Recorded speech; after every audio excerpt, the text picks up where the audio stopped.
bukan sekedar kisah tentang perang. Ini adalah kisah tentang singa Allah yang mengorbankan segalanya demi kebenaran. Namanya Hamzah bin Abdul Muthalib, paman Rasulullah Sallallahu Alaihi Wasallam, saudara sepersusuan beliau dan salah satu pembela Islam paling berani. Sebelum lanjut, jangan lupa subscribe, like, dan share ya. Sejak memeluk Islam, Hamzah selalu berada di barisan terdepan. Ia dikenal tegas, kuat, dan tak pernah gentar menghadapi musuh-musuh Allah.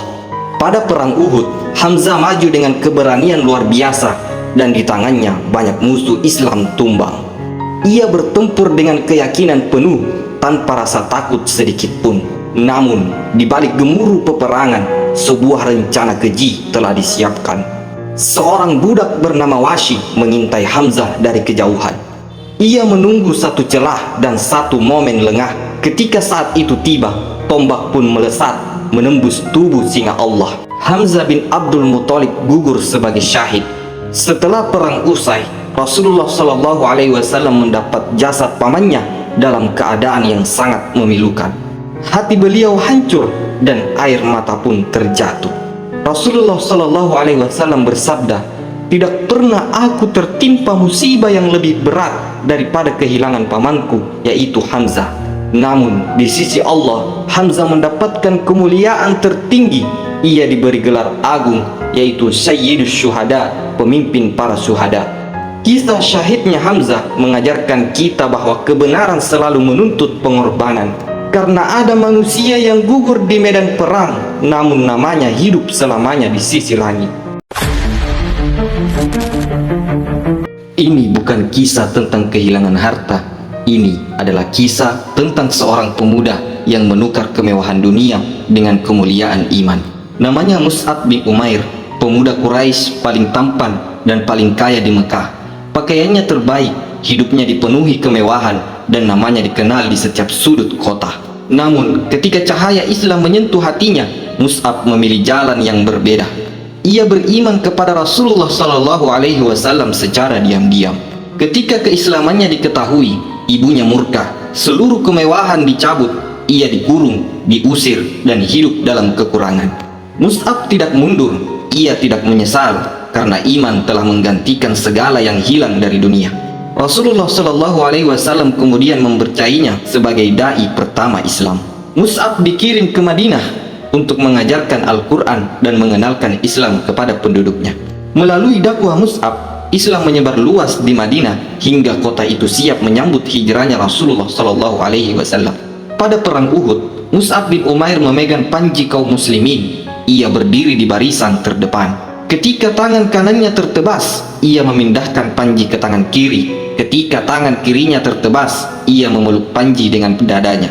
Hingga akhirnya Mus'ab bin Umair gugur sebagai syahid. Saat jasadnya dikafani, kain itu terlalu pendek. Jika ditutup kepalanya, kakinya terbuka. Jika ditutup kakinya, kepalanya terlihat. Rasulullah Shallallahu Alaihi Wasallam menunduk.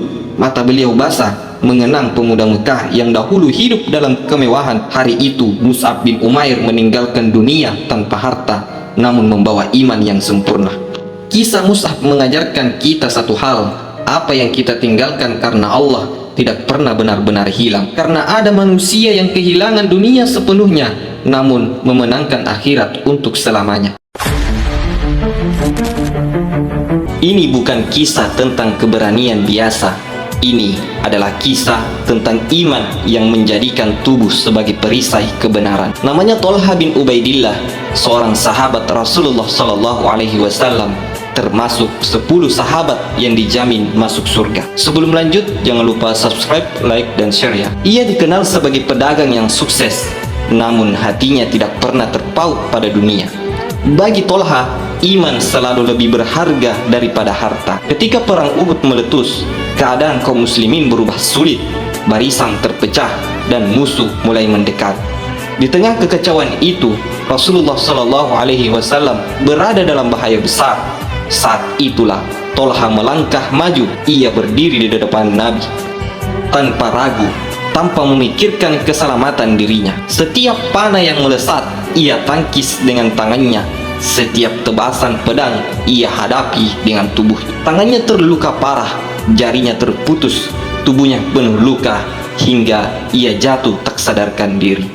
Namun Rasulullah Shallallahu Alaihi Wasallam selamat, dan setelah perang berakhir Rasulullah Shallallahu Alaihi Wasallam bersabda, barang siapa ingin melihat seorang syahid yang masih hidup, maka lihatlah Tolha bin Ubaidillah. Hari itu Tolha tidak wafat di medan perang, namun Allah mencatatnya seperti seorang syahid. Kisah Tolha bin Ubaidillah mengajarkan kita satu hal: iman sejati bukan hanya diucapkan, tetapi dibuktikan saat kita rela berkorban tanpa perhitungan. Karena ada manusia yang hidup untuk melindungi kebenaran, dan namanya diabadikan di sisi Allah untuk selamanya. Ini bukan kisah tentang kemenangan. Ini adalah kisah tentang kerinduan yang dibayar dengan seluruh hidup. Namanya Anas bin An-Nadhr, seorang sahabat Rasulullah Sallallahu Alaihi Wasallam yang hatinya dipenuhi iman dan kejujuran. Ia tidak takut perang Badar, bukan karena ragu, tetapi karena takdir belum mempertemukannya. Sejak hari itu, Anas bin An-Nadhr berkata dengan tekad kuat, jika Allah memberiku kesempatan berperang bersama Rasulullah, sungguh Allah akan melihat apa yang akan aku lakukan. Datanglah perang Uhud. Medan perang dipenuhi debu dan ketegangan. Barisan kaum muslimin sempat goyah, sebagian mundur, sebagian diliputi kebingungan. Di tengah kekacauan itu, Anas bin An-Nadhr melangkah maju. Ia melihat sebagian sahabat berhenti, lalu berkata dengan lantang, wahai kaumku, jika Muhammad telah gugur, maka Tuhan Muhammad tidak pernah gugur. Berperanglah kalian demi apa yang Muhammad perjuangkan. Setelah itu, Anas berlari menuju medan paling berbahaya. Ia bertempur tanpa ragu, dengan keyakinan penuh, seolah-olah ia mencium bau surga. Dan di sanalah Anas bin An-Nadhr gugur sebagai syahid. Setelah perang usai, jasadnya ditemukan dengan lebih dari 80 luka, bekas pedang, tombak, dan anak panah menutupi seluruh tubuhnya. Hingga jasad itu hampir tak dikenali, kecuali oleh saudara perempuannya melalui ujung jarinya. Kisah Anas bin An-Nadhr mengajarkan kita satu hal: iman sejati bukan diukur dari lamanya hidup, tetapi dari kejujuran dalam menepati janji kepada Allah. Karena ada manusia yang hidup singkat di dunia, namun namanya diabadikan oleh langit. Ini bukan kisah tentang umur panjang. Ini adalah kisah tentang satu malam, satu pilihan, dan satu kemuliaan yang diabadikan oleh langit. Namanya Hanzalah bin Abi Amir, seorang pemuda dari Madinah, beriman kuat dan hidup di masa Rasulullah Sallallahu Alaihi Wasallam. Sebelum lanjut, jangan lupa subscribe, like, dan share ya. Pada suatu malam, Hanzalah baru saja menikah. Malam pertama yang seharusnya dipenuhi kebahagiaan dan kebersamaan bersama istrinya. Namun, sebelum fajar menyingsing, seruan jihad menggema, perang Uhud akan dimulai. Hanzalah tidak ragu, ia tidak menunda, ia bahkan tidak sempat mandi dari junubnya. Dengan tergesa namun ikhlas, ia mengenakan senjata dan berangkat menuju medan Uhud demi memenuhi panggilan Allah dan Rasulnya. Di medan perang, Hanzalah bertempur dengan keberanian luar biasa. Ia maju tanpa gentar hingga akhirnya gugur sebagai syahid. Setelah perang usai, Rasulullah Shallallahu Alaihi Wasallam bersabda kepada para sahabat, aku melihat para malaikat memandikan Hanzalah di antara langit dan bumi dengan air dari bejana perak. Sejak saat itu, Hanzalah dikenal dengan gelar mulia, yaitu Ghosilul Malaikah, orang yang dimandikan oleh para malaikat. Ia wafat dalam keadaan junub, namun disucikan langsung oleh langit. Kisah Hanzalah bin Abi Amir mengajarkan kita satu hal besar: kemuliaan di sisi Allah bukan diukur dari lamanya hidup, tetapi dari keikhlasan saat memilih Allah di detik-detik paling berat. Ada manusia yang hidup singkat di dunia, namun namanya abadi di langit. Ini bukan kisah tentang pedang tajam. Ini adalah kisah tentang keberanian yang lahir dari iman dan kesetiaan.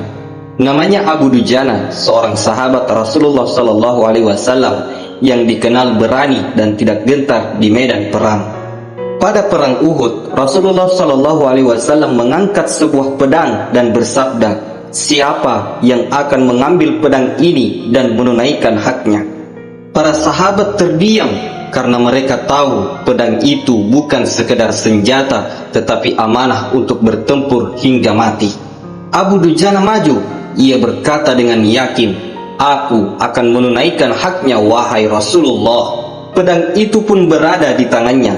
Abu Dujana kemudian mengikatkan sorban merah di kepalanya, sorban yang dikenal sebagai tanda bahwa ia siap bertempur hingga mati. Ia melangkah ke medan Uhud dengan langkah penuh wibawa, bukan dengan kesombongan tetapi dengan keyakinan bahwa Allah bersamanya. Di medan perang, Abu Dujana bertarung dengan gagah berani. Ia menghadapi musuh satu demi satu, melindungi barisan kaum muslimin dan menjaga Rasulullah SAW dari setiap ancaman. Ketika anak panah dan pedang mengarah ke Nabi, Abu Dujana menjadikan tubuhnya sebagai perisai. Punggungnya dipenuhi luka, namun ia tidak mundur. Hari itu Abu Dujana membuktikan bahwa keberanian sejati adalah ketaatan. Kisah Abu Dujana di perang Uhud mengajarkan kita satu hal. Iman bukan hanya tentang keyakinan di hati, tetapi tentang kesetiaan saat amanah itu diberikan. Karena ada manusia yang namanya dikenang bukan karena kata-kata, tetapi karena keberaniannya menjaga kebenaran hingga titik terakhir. Terima kasih sudah menonton. Jangan lupa subscribe, like, dan bunyikan loncengnya ya. Dan jangan lupa pantau terus channel ini.